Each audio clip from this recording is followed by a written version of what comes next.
everyone, welcome back to Manga Monday. Today we are reviewing Zombie 100, otherwise known as Bucket List of the Dead. So a lot of you have probably heard about this series. It is picking up some steam as the anime has come out, and even a live action adaptation has already been announced for Netflix all around the same time. So they are very much banking on this series to become very popular.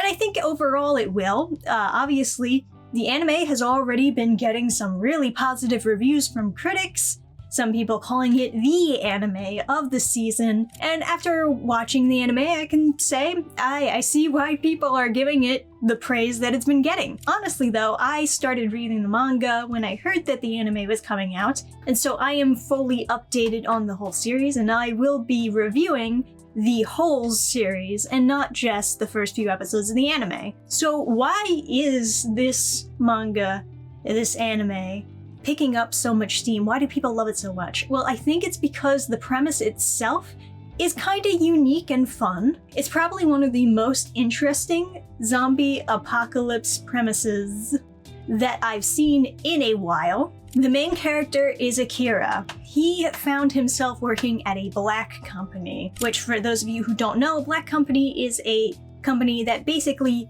takes advantage of their employees and utilizes them like sweatshop workers. Very high hours, low pay, human rights abuses, etc., etc. So he's in a lump of depression when this story starts out here. And when this zombie apocalypse happens, he sort of feels that depression, that weight on him, suddenly alleviated just because he simply does not have to go to work anymore. Something that I think a lot of people probably relate to, and in that sense can instantly feel that empathy for the character, can instantly project themselves onto the character. Even if the world was literally ending and you were surrounded by zombies, at least you wouldn't have to go to work anymore, right? So he's decided that with this new clean slate on life, that he's going to make a bucket list, hence the name, of 100 things he wants to do before being turned into a zombie, under the assumption that eventually the zombie apocalypse will take everyone. And that's the start of the series. It's about him and friends as they join, kind of just traveling throughout Japan and doing all the things that they never got to do before the apocalypse, while also weaving around zombies and trying to survive, which is a pretty fun premise to jump on board with. So you can see why the animators, who probably have experiences themselves working at a black company, you can see why they put so much passion and fun into the first few animated episodes. Later on, some people mentioned that the anime was actually censored, whereas the first few chapters of Zombie 100 manga was not, particularly when it comes to titties. Yes, they censored the titties in the anime. Some of you might be really shocked to hear this because the manga was published as a seinen, which is typically aimed for adult audiences, and it seems maybe a little bit strange that the anime didn't go forward with keeping it in that genre and keeping it aimed towards adult audiences. They wanted to hit a broader brush with the anime, and censoring out the titties is one way to do that. But curiously, even in the manga, I found that later chapters, they also censor the boobs in the manga itself. I'm not really sure why this is. It's really just the first few chapters where they have uncensored boobs, and then later on they start censoring it as any other shonen manga would have done. There's still like nudity scenes, and you can still tell that they're supposed to be nude in the scene. It's not as though it's ruining the story per se, but I do find it a little bit confusing why the first chapters would be uncensored if you were just gonna censor it later down the line. Usually it happens like the opposite way, right? Where like at first it's censored, but then later down the line, as your audience grows up, you decide to stop censoring the boobies. Maybe the anime was trying to keep it more consistent by just censoring everything, including those first few chapters in animated form. The only explanation I can assume is that they decided to aim the series at a younger audience, but that is just my assumption. Maybe some of you in the comments section know the actual reason for why they started censoring later chapters of the manga. And if you do, let me know in the comments section below, because I would genuinely love to hear how this went down, how in the first few chapters we have boobies, and then later on they're being covered up by like towels and stuff. So my experience reading this series all the way through was a little bit rocky, I suppose. I started off really enjoying the first 20 or so chapters of the manga. And then at some point, I hit this spot where I started to feel the writing decline. And I'm not sure if that was everyone's experience, but that was certainly my experience, where I just felt it going a little bit downhill, less focused on that really cozy feeling of seeing the bright side of the zombie apocalypse and just hanging out with your friends and going to do fun things. I liked that part of the manga when we were starting off, and then once you get a little bit deeper into it, that's not exactly where the focus is anymore. Not that that's gone completely, but it just feels like it's not as well written later down the line. There's a few chapters that I could point out directly that were somewhat not good. Without spoiling anything, I can tell you about this one chapter that essentially exists as a filler chapter but does not show itself as a filler chapter, just shows itself as a regular ass chapter that you can 100% skip. And this is a chapter completely dedicated to the main character, Akira, being bored. No, I'm not kidding. There's an entire chapter in which Akira just does nothing and talks about how bored he is, and then talks about like the philosophy of being bored. Oh wow, that's so deep, writer. It's the worst chapter in the series, and it made me feel so burnt out after reading it that I had to take a break. The only justification for that chapter's existence that I can think of initially is that the mangaka themselves are perhaps maybe bored with writing manga already? I don't know for sure.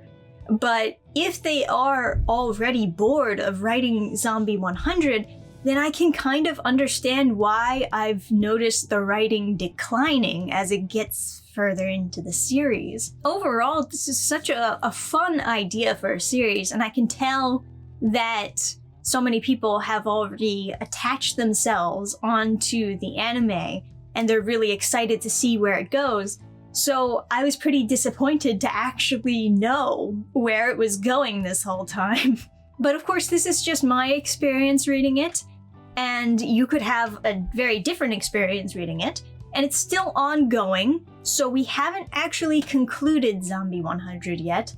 It could bounce back, so to say. As you get further into the series, the focus becomes a little bit less about just hanging out and having fun during the zombie apocalypse, and more about actually proactively trying to prevent the zombie apocalypse. Now they're looking for a cure, which is all well and good.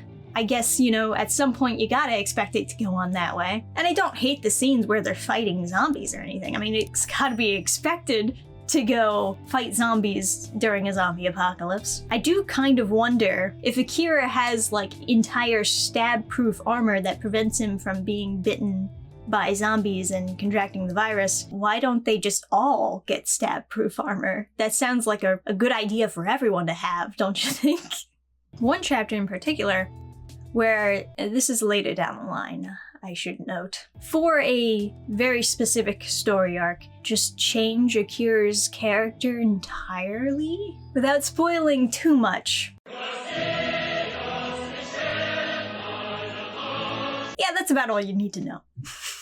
Alright, for those of you who do want to hear what I'm talking about, spoilers ahead. There is one specific arc in Zombie 100 where they go to this area that is somewhat stable, where people are trading cans in replacement of currency, and they have shops opened up, and they're able to survive in this kind of neighborhood that way. And the people who have the most cans, the people who are the richest and kinda look out after this area, are all living in this nice Japanese castle. And Akira and friends decide that they want to also open up a shop, so they open up a bar. And they're actually pretty successful. But then, of course, because I guess this is now all of a sudden a Saturday morning cartoon, Akira becomes extremely greedy. Nobody else becomes greedy, just Akira, because I guess just gotta change his personality for this one specific arc, I guess. I don't know. He's like, I have all the cans. And then he ends up hanging out with the rich people in the Japanese castle. They try to do this like moral message on greed in general, but then at the end of it all, they gamble and win all of their money from them so that the rich people aren't rich anymore, and Akira and friends are now the super rich people living in the Japanese castle. But then at the end of it all, the love interest for Akira talks about how Karl Marx wrote a book, predicted the fall of capitalism one day, and she says that Karl Marx was wrong about the fall of capitalism happening, but it should happen, basically. That's her takeaway, because even in the zombie apocalypse, capitalism marches on, and the poor get poorer, and the rich get richer. And that's so bad, so sad. The problem with this message at the end of it is not only because, communism. The main characters took advantage of capitalism to become rich and make the rich people poor. It doesn't make sense to say, oh, the rich get richer and the poor get poorer, except for us. We came to this town super poor and then we got super rich, and the rich people got super poor. But that's an exception, I guess. It's like, bitch, what are you talking about? You're in a Japanese castle while you're saying the rich get richer and the poor get poorer. And you want to talk about how capitalism is bad? It's not in line with what actually happened during the story. I was pretty disappointed reading that story arc. I still think the boredom chapter is the worst chapter in the series. But that's, if I'm judging arcs as a whole, that was probably the worst arc in the series. Just because it didn't make any goddamn sense. This all goes back to what I was saying before about the writing slowly declining the further that you get into the manga series. And I did kinda have to force myself to keep on reading at a certain point just to get fully updated on the manga series. At the end of the day, I don't really think it's for me, per se. I love the premise. I still love the premise of Zombie 100, but I'm just not enjoying reading it anymore. I was enjoying it like maybe 20 or so chapters in, but the further I got into it, the less I enjoyed it. And that is really sad to say, because that's not the first time this has happened with a manga series where I really enjoy the premise, but then they had me and then they lost me, So for those of you out there enjoying the anime, the best advice I can give is, watch the anime, because chances are where they end the first season, it'll still be good. But then beyond that, it's gonna decline. And I feel the need to warn people before they get too attached, I guess. It could bounce back up, but I'm not gonna stick around to see it bounce back up. I think I'm done with this series. So what do you think about Zombie 100 Bucket List of the Dead? Let me know in the comment section below your own experiences reading it, favorite parts of the series so far.